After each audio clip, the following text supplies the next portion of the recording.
Bonjour à tous, donc je me trouve toujours dans les allées du Festival de l'Oiseau 2013 en compagnie cette fois-ci de Mark Station, donc un photographe luxembourgeois. Salut Marc, pardon. Bonjour.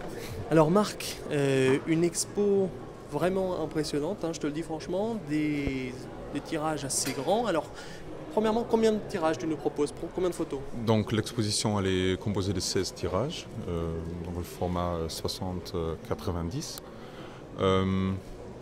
Peut-être un mot sur le choix des photos. J'ai essayé de trouver une variété. Donc j'ai essayé de trouver des photos d'animaux sauvages, évidemment, d'oiseaux, de mammifères, et combiner ça à des paysages sur la Norvège. Alors, des festivals, j'en ai fait pas mal, des expositions, j'en ai vu des dizaines, et la question qui revient souvent, c'est, en termes vraiment techniques, doit-on mettre dans une exposition des tirages en 60-90 ou un peu plus petit? Il y en a des gens qui disent oui mais plus petit parce que plus grand on se rend pas compte, plus petit c'est trop petit mais là donc je vois plus rien, des gens qui préfèrent en mettre moins, des gens qui préfèrent en mettre plus. Par exemple, pourquoi avoir choisi toi cette taille, ce format comme on peut voir sur cette image ici, hein, de 60-90? Mais pour moi, je trouve que c'est un format qui donne le ressenti qu'on peut vraiment apprécier la scène. Plus petit, je dis que c'est possible, il n'y a pas de problème des 40-60.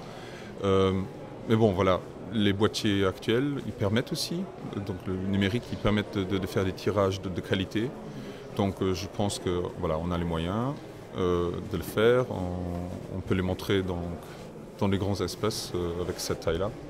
Voilà. Alors, Marc, je connais évidemment très bien ton travail, je sais que tu as une diversité photographique qui est assez impressionnante, surtout une qualité photographique. Alors, ça doit être quand même assez difficile de pouvoir sortir une vingtaine d'images alors que des sujets, tu en as des dizaines, des paysages, tu en as des dizaines. Comment est-ce que tu fais? Pour choisir, on va dire, je demande beaucoup les gens autour de moi. Donc parce que pour une exposition, on choisit quand même des photos pour un grand public aussi. Il n'y a pas que des photographes qui viennent à des expositions, donc je demande les gens autour de moi. Je fais une présélection et puis je demande l'avis des gens autour de moi. Voilà. Alors, on en parlait un peu tout à l'heure, hein, des concours photographiques. Beaucoup de tes images ont gagné des prix, hein, il faut le dire. Qu'est-ce que tu penses que recherchent maintenant les organisateurs de concours, surtout les jurys photos? Parce que, évidemment, il y a de plus en plus de photographes nature, hein, tu le sais bien, tu le sais comme moi. Voilà, alors est-ce qu'il faut maintenant que l'image soit très très belle au niveau des couleurs, ou soit beaucoup plus artistique? Ou est-ce que tu penses que, là encore, ce n'est qu'une histoire de jury, finalement? Un jury est toujours subjectif. J'ai aussi fait partie du jury, c'est toujours ça qui revient. Et dans les grands concours, c'est certainement aussi les photos qui se distinguent de la grande masse, voilà, qui ressortent de l'ordinaire. C'est vraiment, je pense que c'est ça. Les couleurs, oui, elles doivent être techniquement bonnes. Et puis, voilà, elles doivent faire réagir le jury. Voilà. On va se tourner sur une photo qui est exactement dans ce cas-là, c'est celle-ci. Alors, on a une photo qui, très franchement, hein, visuellement parlant, marque. Alors, d'une part pour les couleurs, hein, on vient de le dire, pour le cadrage, pour l'espèce présentée. Alors, ma question, bien évidemment, comment est-ce que tu as réalisé ce cliché? Ça, c'était une photo avec beaucoup de chance. Donc on était parti, la photo est faite dans le Dovrefjell. On était là pour photographier le rut des bœufs musqués. Et c'était en fait une journée très très très grise. Il pleuvait tout le temps. On est parti tôt le matin et puis on voulait déjà presque partir vers 11h midi. Il y avait une petite percée de lumière. Il continuait à pleuvoir. Puis on avait ce grand arc-en-ciel qui apparaissait. Et voilà, donc je me suis vite mis pour bien cadrer les quelques bœufs qui étaient là, devant nous, devant l'arc-en-ciel.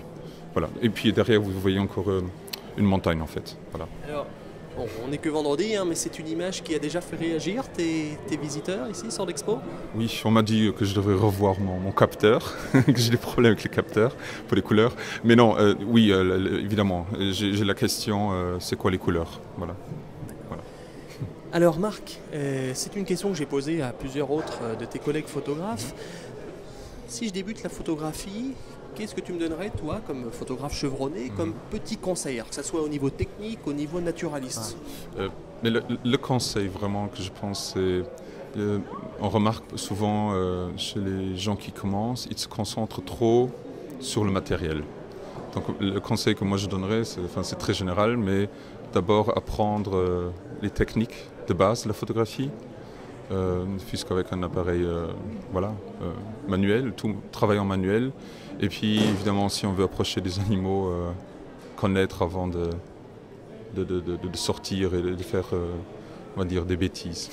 Donc tu préconises tout ce qui est guide, tout ce qui est site internet, livres, etc. pour apprendre un peu plus sur par exemple, les animaux, sur les espèces que tu vas photographier? Oui, Internet est vraiment une grande source d'inspiration à la fois du point de vue photographique et du point de vue connaissance biologique des animaux aussi. Mais là aussi, c'est l'échange, je pense, qui est encore plus intéressant. Voilà. De venir aller, par exemple, à un festival comme ça et parler avec les gens qui sont sur le terrain. Voilà. Justement, c'est pour ça qu'on trouve une grande diversité dans ce festival de l'oiseau. Donc, Marc, dis-moi, en 2013, qu'est-ce que tu vas nous faire? Un projet de livre, d'autres photos, d'autres voyages? Qu'est-ce que tu prévois de faire? Oui, on a toujours des projets, donc je vais continuer le travail. Pour le moment, je travaille beaucoup sur le blaireau, donc ça, je vais certainement continuer à faire. Sinon, il y a d'autres projets, quelques voyages de préparation, et peut-être encore l'une ou l'autre exposition. Voilà, à voir. Je te le souhaite. Merci beaucoup, Marc. Merci. Donc, je te souhaite bonne continuation. Et puis, quant à moi, je vais aller voir quelques autres bons photographes. Salut à tous.